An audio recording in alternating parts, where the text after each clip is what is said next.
청취자 여러분을 위해 보내주신 자료들을 깊이 파고드는 시간, 안녕하세요. 오늘은 한국의 부동산 보상 제도 중 하나인 대토보상에 대해 함께 살펴보려고 해요. 보내주신 영상 자료를 보니까 와, 이거 보통 복잡한 문제가 아니더라고요. 그래서 핵심 질문이 이겁니다. 국가개발사업으로 내 땅이 수용될 때 현금 대신 새로 만들어질 땅으로 받는 것. 이게 과연 인생 역전의 황금 동아줄일까요? 아니면 발목을 잡는 숨겨진 덫일까요?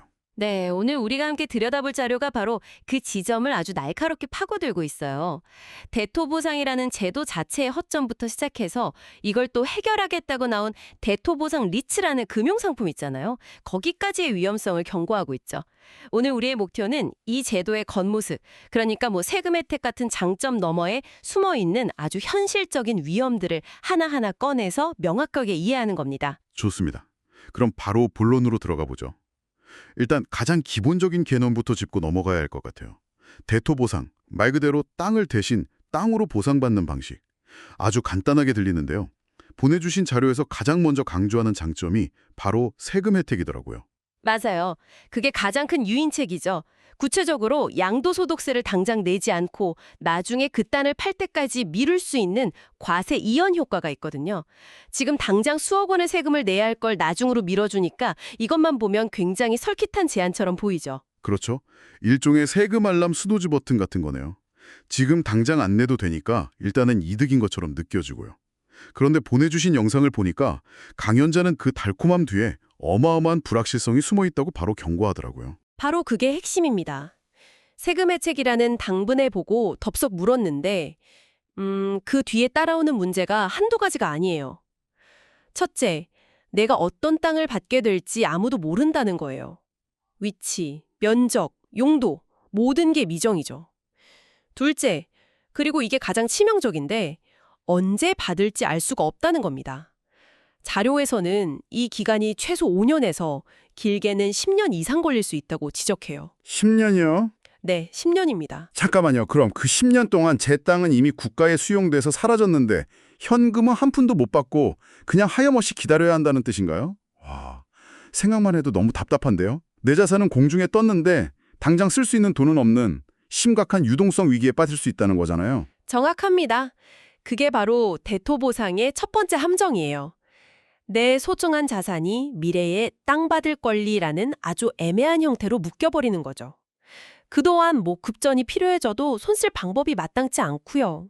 아, 몇 년씩 돈이 묶이는 것도 끔찍한데 자료를 읽다 보니까 설상가상으로 오히려 돈을 더 내야 하는 상황까지 있더라고요. 이게 바로 그 악명 높은 추가 분담금 문제, 맞죠? 이 부분이 정말 충격적이었어요. 네, 여기가 대토보상의 가장 위험한 부분 중 하나입니다. 자료에 나온 사례를 그대로 가져와서 한번 설명해 볼게요. 가령 내 땅이 평당 200만 원의 보상금이 책정됐다고 해보죠. 그리고 나는 나중에 개발될 상업용지를 받기로 했어요. 사업 초기에는 그 상업용지의 공급 가격이 평당 1,000만 원이라고 안내를 받습니다. 아, 그럼 보상금으로 받은 권리 외에 그 차액만큼만 준비하면 되겠다고 생각하겠네요. 그렇죠. 대부분 그렇게 생각하죠. 그런데 문제는 그 1,000만 원이라는 가격이 확정된 게 아니라는 거예요. 아, 확정된 게 아니고요? 네, 몇 년의 시간이 흐르고 실제로 땅을 공급할 시점이 됐을 때 주변 다른 상업용지 필지들이 공개 입찰에서 더 비싼 가격, 예를 들어 평당 1,200만 원, 1,700만 원에 팔려 나갔다고 칩시다. 그럼 내가 내야 할 최종 가격은 그 평균에 맞춰서 갑자기 평당 1,600만 원으로 껑충 뛰어오를 수 있다는 겁니다. 잠깐만요. 그럼 보상받을 땅인데 오히려 제가 원래 생각했던 것보다 수억 원의 돈을 더 마련해야 하는 상황이 생긴다는 건가요? 이건 보상이 아니라 거의 빚을 떠안는 꼴이잖아요. 어떻게 이런 일이 가능한 거죠? 그게 바로 감정가가 아닌 조성원가와 주변 시세를 반영한 공급가격 책정 방식 때문이에요. 결국 토지 소유주는 갑작스럽게 불어난 막대한 추가 부담금을 감당하지 못하고 대토를 포기하는 경우가 속출하게 됩니다. 그럼 어떻게 되는데요? 포기하면요? 그럼 결국 최초 보상금에 법정이자 몇 푼만 더해서 현금으로 돌려받고 끝나버리는 거죠. 기회는 기회대로 놓치고 시간은 시간대로 버리고 결국엔 큰 손해만 보는 결과로 이어질 수 있어요. 정말 허탈하겠네요. 자료에서도 그 점을 강조하더라고요. 부동산 시장이 막 불타오르던 과거에는 10억짜리 땅을 나중에 20억에 사가도 서로 이득이라고 달려들었지만 지금처럼 시장이 불안정한 시기에는 그런 성공 신호가 재현되기 어렵다고요. 과거의 성공 사례만 믿고 뛰어들기엔 리스크가 너무 커진 거네요. 맞습니다. 바로 그 시장 상황의 변화가 위험을 훨씬 더 증폭시키는 요인이에요. 과거의 영광이 현재의 수익을 보장해주지 않는다는 그 냉정한 현실을 직시해야 한다는 게 자료의 핵심 경고 중 하나입니다. 자, 이런 유동성 문제나 추가 빈담금 같은 불확실성을 해결하기 위해 정부가 대안을 내놓았다고 하죠. 보내주신 자료를 보니까 대토보상 리츠라는 상품이 등장하던데요. 이름만 들으면 무슨 ETF나 펀드처럼 그럴듯하게 포장되어 있더라고요. 네, 정부나 사업 시행자 입장에서 볼 때 이건 아주 세련된 해결책처럼 보이죠. 여러 토지 소유주들의 땅 받을 권리를 한데 모아서 주식으로 만들고 부동산 전문가들이 이걸 가지고 개발 사업을 해서 수익을 내면 배당금으로 나눠준다는 구상이거든요. 자료에서 인용한 공식 홍보 문구도 아주 멋져요. 수익성 있는 부동산에 투자 운영하고 그 수익을 투자자에게 배당하는 금융상품. 듣기에는 정말 좋네요. 개인 혼자서는 감당하기 힘든 개발 사업을 전문가에게 맡기고 수익을 공유한다니 합리적으로 들리는데요. 하지만 이 자료의 강연자는 이런 설명 방식에 굉장히 비판적이더라고요. 왜 그렇게 회의적으로 보는 걸까요? 여기서부터 이 상품의 두 얼굴이 드러나기 시작합니다. 자료에서는 몇 가지 아주 심각한 경고 신호를 지적하는데요. 첫째, 일단 가입하면 3년 동안 주식을 팔 수 없는 전매 금지 조항이 있어요. 아, 3년이요? 네, 유동성 문제를 해결하려고 들어왔는데 또다시 내 자산이 3년간 꽁꽁 묶여버리는 거죠. 그럼 그 사이에 시장이 폭락하거나 급하게 돈이 필요해도 아무것도 못하고 그냥 지켜봐야만 한다는 거네요? 바로 그겁니다. 그리고 두 번째 경고가 더 흥미로운데요. 모든 홍보책자나 설명회가 온통 장밋빛 전망으로 가득하다는 거예요. 예상 수익률 15%, 20%, 이런 숫자만 춤을 추고 모든 투자의 본질인 원금 손실 가능성에 대해서는 아무도 이야기하지 않는다는 거죠. 자료에서는 아예 손실이라는 단어를 찾으려면 현미경이 필요할 정도라고 비꼬아요. 무슨 로또 당첨 광고도 아니고요. 투자 상품 설명서에 손실 가능성이 없다는 건 이 차는 후진 기능이 없습니다 라고 말하는 거랑 똑같은 거 아닌가요? 그 자체로 이미 너무 위험한 신호인데요. 그렇죠. 그리고 세 번째 경고가 바로 대출 문제입니다. 이 리츠 주식을 담보로 은행에서 대출을 받을 수 있게 해줘요. 당장 현금이 급한 사람들에게는 이것도 좋은 조건처럼 보이죠. 하지만 만약에 그 3년의 의무 보유 기간 동안 부동산 경기가 나빠져서 주식 가치가 반토막이 나면 어떻게 될까요? 아, 상상만 해도 끔찍하네요.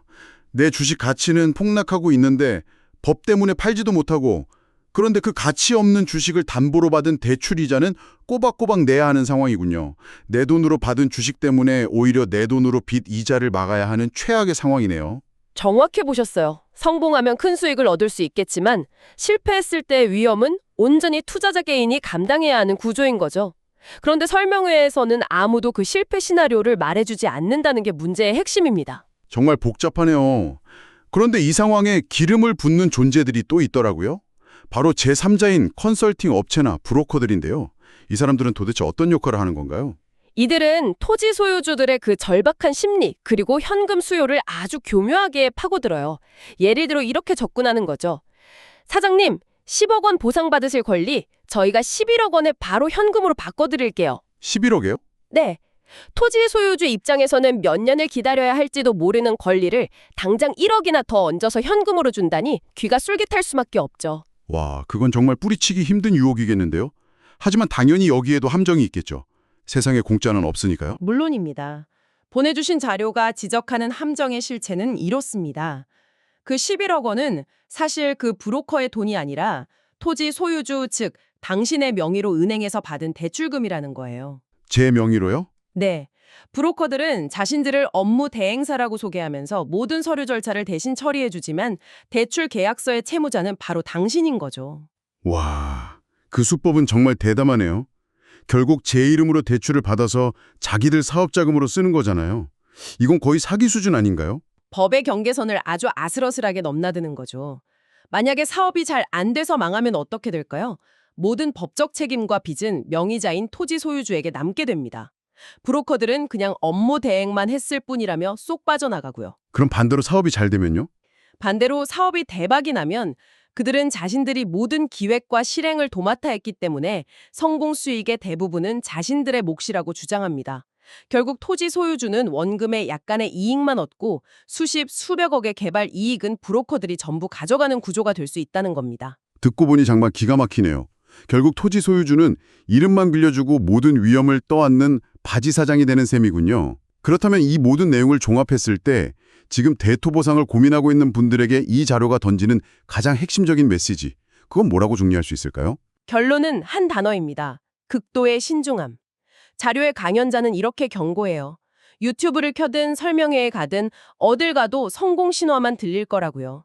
모두가 이거 하면 무조건 돈 번다, 대출 받아서 투자해도 이자 내고 용돈이 남는다는 말만 할 거라는 거죠. 아, 달콤한 말들이네요. 그렇죠. 하지만 주식시장과 똑같습니다. 돈을 버는 사람이 있다면 반드시 잃는 사람들 있다는 현실을 직시해야 한다는 겁니다. 특히 지금처럼 시장 분위기가 과거와 완전히 달라진 상황에서는 더더욱이요. 그래서 반드시 여러 홍보 문구에 현혹되지 말고 신뢰할 수 있는 독립적인 전문가와 충분히 상담한 후에 결정하라는 강력한 조언을 남깁니다. 대토보상의 기본 원리에서 시작해서 추가 분담금이라는 숨겨진 폭탄, 그리고 리츠 상품의 위험성과 브로커들의 기만적인 접근법까지 오늘 정말 깊이 파고들어 봤네요. 겉보기에는 국가가 주는 좋은 기회처럼 보이지만 한 발만 잘못 디디면 나락으로 떨어질 수 있는 아주 복잡하고 위험한 제도라는 게 명확해졌습니다. 맞아요. 그리고 이 자료는 여기서 멈추지 않고 마지막에 우리에게 훨씬 더 근본적인 질문을 던지면서 끝을 맺어요. 이 대토보상 문제는 단순히 하나의 부동산 제도를 넘어서 오늘날 한국 사회가 처한 특정한 문화적, 경제적 상황과 깊이 연결되어 있다는 거죠. 아, 그 마지막 부분이 정말 인상 깊었어요. 은행에 돈을 넣어두면 인플레이션 때문에 바보가 된다는 불안감, 그러면서도 제대로 된 금융교육은 부재한 현실. 이 두 가지가 맞물리면서 결국 유일한 탈출구는 영끌에서라도 부동산에 투자하는 것밖에 없다는 사회적 압박에 대해 이야기하잖아요. 바로 그 지장입니다. 은행에 돈 두는 건 바보 같은 짓이라는 말과 돈 욕심내면 안 된다는 이중적인 가르침 속에서 혼란스러워하다가 결국 미디어와 주변 사람들이 부추기는 부동산 불패 신화의 마지막 희망을 거는 사람들의 심리를 꿰뚫어보고 있는 거죠. 그리고 이런 강력한 질문을 남깁니다. 집값의 80에서 90%가 은행 대출이라면 과연 그 집은 내 집일까요? 아니면 은행의 집에 내가 월세를 내며 사는 것일까요? 정말 뼈아픈 질문이네요. 네, 이건 비단 대토보상 대상자뿐 아니라 오늘을 살아가는 우리 모두에게 깊은 성찰을 요구하는 지점이에요. 오늘날과 같은 경제구조 속에서 진정한 소유의 의미는 무엇일까요? 그리고 언론과 시장이 끊임없이 부추기는 투기적 광풍 속에서 우리는 건강한 투자와 위험한 도박을 어떻게 구분해낼 수 있을까요? 이 질문을 청취자 여러분께서도 한번 곱씹어 보셨으면 합니다.